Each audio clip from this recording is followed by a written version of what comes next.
papers and books.com. Well, I worked on this project for a bit, and now I'm going to get it going. And basically, what it is that I returned to Berkeley after many years and found that years of work that was done by the Berkeley Women's Health Collective had sort of vaporized.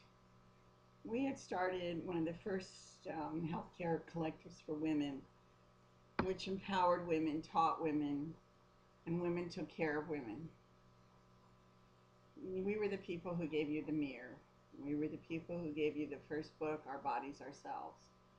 We worked with the Bread and Roses Collective in Boston at that time, and they took off with the book.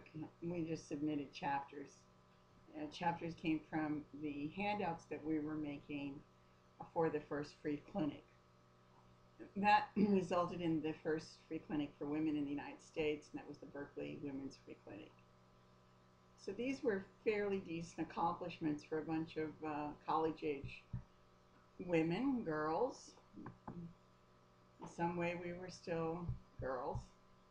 In some way we were women. Well, I think mostly we were girls, though, reality-wise. And going back, the same center was there, and you could, see the same doors and things that had gone on. There was some physical improvements, and the women that were volunteering were very courageous, very sincere, and intelligent. It was great, and we got some video on them, which we'll be providing as well. The sad thing was that the politics of medicine and the politics of healthcare had degenerated to such a degree that there was a necessity to take away these powers, and that the young women now were doing history-taking intake and referring people, and there actually was no women's clinic in which women were providing care to women. It had lost that power. And I think the concept of having a educational system that would permit that to continue had vanished. And I looked at my notes, and there were different people besides myself who had written protocols and papers, and everything seems to have vanished.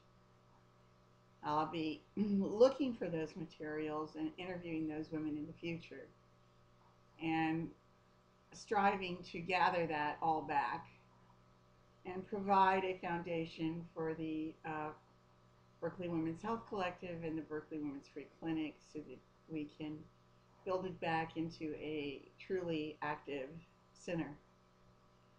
And by using website, and the website is pinkpapersandbooks.com, as a source to keep that material, so that when I die and pass, it can continue and someone else can take on the cause, and that it continues as a source globally for women to get healthcare information. I'll be promoting this work on the various radio shows that I'm connected with, WBAI, Pacifica Radio in New York, and hopefully we'll be connecting with Pacifica Radio across the country on this issue. There is interest in other public radio on these kinds of issues, so we'll be providing our protocol to them as well. I'm completely happy to have found Naomi Rogers, Dr. Rogers at Yale, who is a historian in women's health and just an incredible resource. And she was interviewed on Progressive Radio Network, and if you click on, you can go and listen to her interview. Just delightful, and to gather these women and give them a focus where I can promote their work, we can promote their work.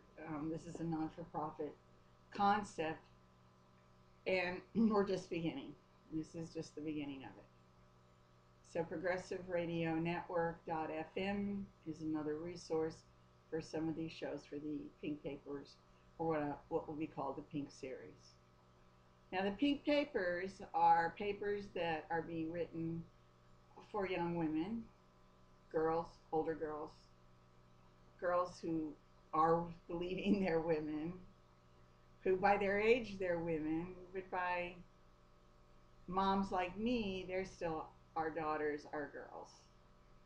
And one of the things is that despite their age, moms want to protect, educate, and take care of their girls.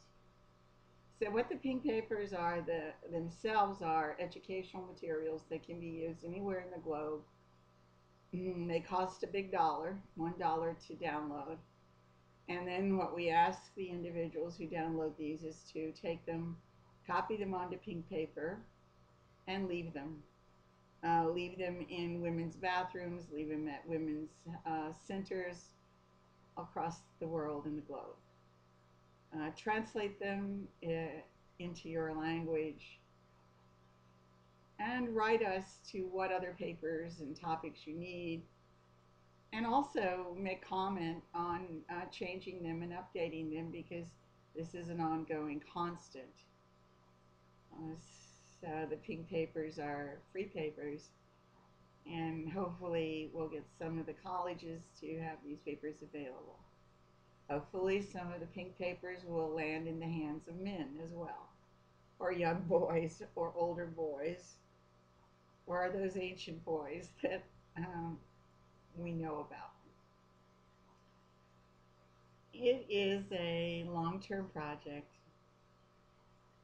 It is a project which will take time and effort.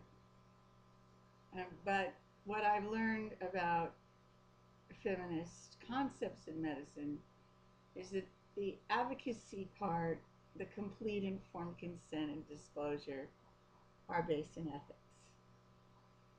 And my purpose here is to remind us all that we need to have our roots grounded in ethics.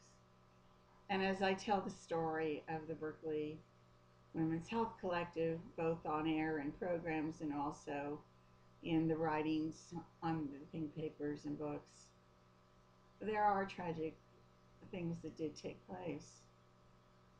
And those need to heal, and we need to move on. We need to move forward, and we need to all have pink papers. Thank you so much, and please take a look at pink papers. It'll take a while to get it up. It's only about like two pages. I'll have more in time. And thank you. And I want to thank all the women at the Berkeley Free Clinic who gave me their time and allowed me to interview them. It was wonderful. And going back there made me realize once again what my purpose is in women's medicine. It is to educate, and it is to empower, and it is to seek justice for all women on the globe. And if we don't have domain over our bodies, we don't have domain.